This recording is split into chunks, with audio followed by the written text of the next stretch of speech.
After some time, we finally have a new potential top 1 to dethrone Slaughterhouse. You know, again. Whether it's top 1 or not is a dumb discussion in my opinion, as it was a big talking point around Succubine Circles, Abyss of Darkness, and Silent Clubstep, but at this point it's probably going to be rated and placed at number 1 because it's a Riot level, so Rob will most likely rate it, and Space UK says Acheron is top 1. However, that could magically change in a month or two. My guess is that Slaughterhouse isn't harder because Zoink, Space UK, and others have said Zoink's version of Acheron is much harder than anything else on the list currently.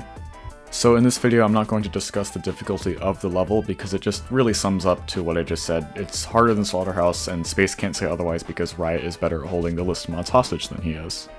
Really quickly, before I get into the video, I will announce the first 5 victors of Detroit Circles, with the first victor being Jack Xen, followed by Maru, Alexi, Maven, and Mr. Genodash.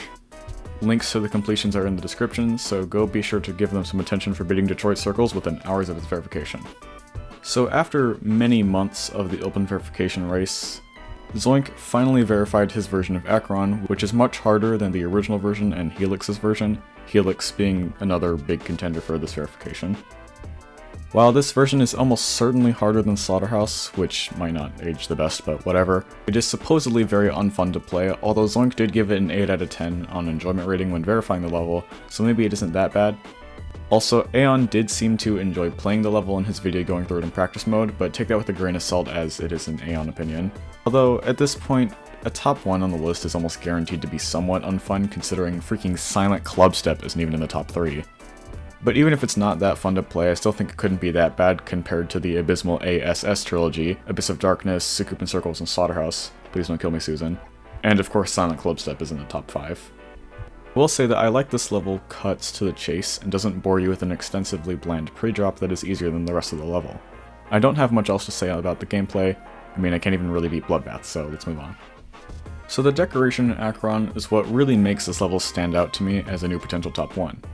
The 1.9 theme is executed better in this level than in Tartarus in my opinion, and also doesn't hold the level back in any significant way as there is still a range of different substyles throughout the level. It doesn't force itself to be monochrome or hell theme, or sacrifice good decoration in the name of atmosphere, and manages to stay creative with the 1.9 style without huge gaps in design quality. Because of this, I personally like the decoration more than any level in the ASS trilogy, at least in terms of decoration. The level also uses pulses and variation in block design to keep the level interesting, which is something that was not really used well in Succubine Circles in my opinion. And I think the block design and color choice varied too much in AOD, at least in my opinion.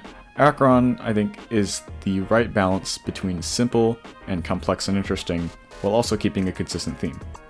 So talking about the atmosphere of the level, I don't really care as much about the atmosphere. Ultimately, every level technically has its own atmosphere. Stereo of Madness has an atmosphere. I think Acheron's atmosphere does make it a very good top 1.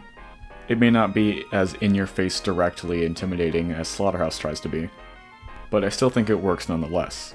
And also, I think the decoration is still up to standard with today while also taking the 1.9 style, whereas I personally think that while Slaughterhouse has a really good atmosphere, some of the decoration is a bit lacking. And also horribly unoptimized. Acheron's pretty well optimized considering it's a 1.9 level. So looking forward, as with every new top 1, lots of supposed upcoming top 1s will now be booted to upcoming top 10 or something similar to that, unless heavily buffed, which I am all for. I mean, we don't really need the number of upcoming top 1s that we have now. I think it's unlikely that Acheron will end up below Slaughterhouse, but not impossible since the list changes more frequently than Michael Jackson's skin color, so I don't think it's completely off the table. If Acheron does place at number 1, it's probably going to stay there for a while, because there aren't any upcoming top 1s that are close to verification, and the levels that have the biggest chance of overthrowing Acheron, like Eternal Night and Ascension to Heaven, are farther in the future. So my final opinion on this level would just be, I personally like it more than Slaughterhouse, Succubine Circles, and Abyss of Darkness. Unless you count Firework, I think this is the first top 1 that I actually kind of enjoy, or at least one I can really get behind since Zodiac. That being said, if it turns out to be easier than Slaughterhouse, I'm done. Like, at this point, I need to put some bet on it, because this is just the same thing over and over again. So if Acheron gets placed below Slaughterhouse at some point in the next 6 months, I will beat Bloodlust. I did make a whole video on how I think Acheron is a better top 1 than Tartarus was, so if you'd like to check that out, link is in the description. If you like this video, then please like and subscribe. You don't even have to watch all of my content, because I usually get a decent amount of views on my videos. I just want to hit 10k before the end of the year because I think that'd be pretty cool. The Cataclysm Rewind, so a stream highlights video, will be out very soon. Of course, stream highlights isn't really that common on my channel anyways, but that's probably the biggest project I've ever started in terms of video making. And yeah, see you in the next one.